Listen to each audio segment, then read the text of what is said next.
If I can make it here, I'll make it anywhere. That's what possibly LG has had in mind when they choose New York as location for their first smartphone launch event in company history ever. Right here back in the Lincoln Center at Columbus Circle, they presented the G2, and we will have a closer look to this device right now. This is it, the LG G2. But in this case we have to look at the back first, because these are the only mechanical buttons left on the G2. This is of course the volume up and down, and this little button over here, that's on-off standby. But you don't need it almost, because how often do you turn on or off your smartphone? And for that standby mode you have a better trick. You don't use this one, because you just double tap on the screen and then you're getting this swipe surface over here, and you can de-lock your smartphone like you know it. And it's working back too, because just double tap on the free space over here and now it's in standby mode again. So you do not use this button, I guess, at least maybe once a year. Nevertheless, you need this little thing over here for haptical reasons, because you do not have to look at the back whereas you're up and whereas you're down button, because you just feel this little top over here, so you know this is up, this is down. And especially this position of the buttons is better, because you just have your finger round here, even if you're using the righty like that way or with your left hand, you always have your finger around that here. You just have to do little to go to that volume. And if you compare this to the regular position of the volume buttons, if you have it on the right here, you have a problem. If you use your phone with the left finger, with your left hand, then your finger has to go like that, or you have to use your second hand. Or the other way around is if it's positioned over here on the left, you have a problem. If you use it with your right hand, then you have to grab around over here. So this is not a good idea. So I guess the position of that down on the back here is great. So I guess we will see that more often in the future. So here we go. I can't show everything and I can't tell everything, and I guess you know that we are talking about a 5.2-inch Full HD IPS display. So one of the biggest and the best you can use, you can imagine. And we have that Snapdragon 800, quickest processor on the market, 4 cores, 2.3 gigahertz. So the best you can get at the moment. We do not know how much battery power it's using, so we can't tell that about here. So we have to wait for the final product, test it a little bit in real life, and then we can talk about that. But on the first hand, it's the best you can get at the moment. And you know, I guess, the user interface from LG. So we have that quick icon list over here. You can scroll and you can edit.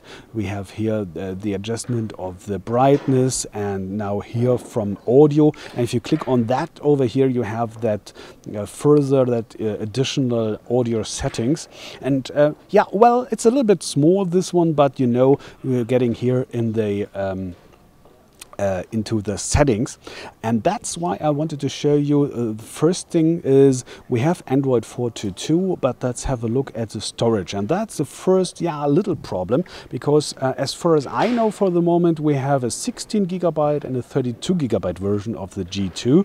In this case it seems to be the 32 gigabyte, because as you can see here, total space is 24.8 gigabyte, leaving available around about 22.5 gigabyte, but I guess we have some demos on it. Let's talk about some 23 gigabyte left. And as you can see, this back is not removable. So you have a battery that's fixed, 3000 milliampere hours. Don't know if it's enough for a Snapdragon 800, as I told you. And over here we have that slot for the SIM card, but no slot for SD card, as you can see. By the way, you have infrared on the top over here, but that's all. Down there we have the headphone jack and USB slot, but you can't remove that back, and we don't have any SD slot. So if you're heavy user for internet and for multimedia and whatever, and if you say, well, I always have to have my 20,000 MP3 data with me, or my Lord of the Rings trilogy totally, then you're getting in trouble. But as a normal user, I don't think that around about 23 gigabyte wouldn't be enough for you. So for your normal photos and videos, why isn't it reacting over here? Let me go like that. Okay, don't know. Maybe my fingers are too dry or too wet. I do not know. And it's beta, of course, so we have to wait a little bit for the final product. Nevertheless, just a quick walkthrough over some of the more comfortable function I wanted to show you. First is concerning the camera, and if we go here to the photo mode, I wanted to show you what kind of programs you have. You might know most of these. It's nothing very special you wouldn't have seen any somewhere else, but as you can see, we have tons of programs for photo functions. But I wanted to show you one of the new video features. We have here that mode over there. It's called tracking zoom, and as you can see on that picture, I guess you get what this function will do for you. You have a picture-in-picture, like you note from one picture from the back and one from the front camera. And this is some, same idea but made different. Let me call it like that. All right, I'm trying to demo it here with my remote over here. I hope you can see. So this is the total picture you have, and inside this little frame you can adjust where you want it to have over here, and this one is doing a digital zoom on a detail, and you can adjust what kind of detail you want to have with that little thing over here, with that magnifier or whatever that shall be. Let's go down here. Okay, this one.